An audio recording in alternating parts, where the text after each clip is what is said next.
Hello friends, দেখুন আজ একটা স্ন্যাক্সের রেসিপি দেখাচ্ছি। আশা করি এটা আপনাদের খুব ভালো। এই যে মশলাগুলো দেখছেন, এই মশলাগুলো হচ্ছে আসল। আর এর মধ্যে তাছাড়া আমি একটু টমেটো পিউরি আর একটু আদা বাটা আর লঙ্কা বাটা দিয়ে রেখেছিলাম। নিয়ে এটা হচ্ছে বাঁধাকপি আর আলু সেদ্ধ করে এবার সব কিছু দিয়ে মাখবো। এটা চাল গুঁড়ি আর বেসন নিয়ে একসঙ্গে মিশিয়ে নিয়ে সব দিয়ে দেবো। মশলাগুলো তো দিয়ে দিয়েছি, তো মশলাগুলো কী কী দিয়েছি বলছি। আগে সব কিছু মিশিয়ে নিই, তারপর বলছি। আর এর মধ্যে দিয়ে দেবো একটু বাদাম আর একটু হচ্ছে কালো জিরে। আর আমি এতে কোনো মশলা ব্যবহার করব না।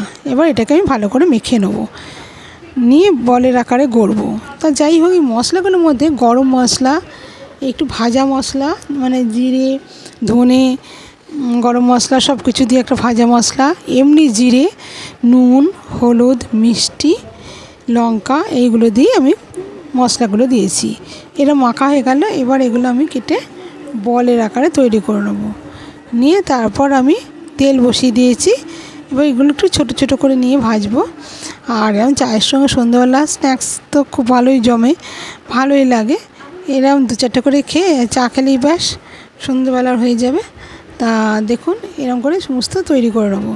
নিয়ে সব লাল লাল করে এপিট ওপিট দিয়ে ভালো করে ভেজে নেবো। হ্যাঁ, এইগুলো একটু গরম গরম খেতে হয়, কিন্তু গরম গরম খেলে এর স্বাদটাই আলাদা হয়। ঠান্ডা হয়ে গেলে একটু স্বাদটা কমে যায়, এই কারণে তখন তো এত খনখনে থাকে না, এখন খেলে মুচমুচে হয়। সেই জন্য একটু গরম গরম খাই, এগুলো ভালো।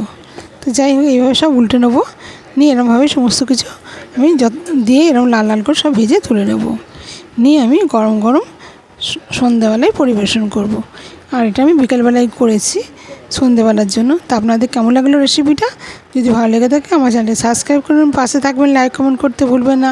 আশা করি আপনাদের খুব ভালো লাগবে। এটা যে কোনো দিনেই খাওয়া, যে কোনো সময়ই খাওয়া যায়।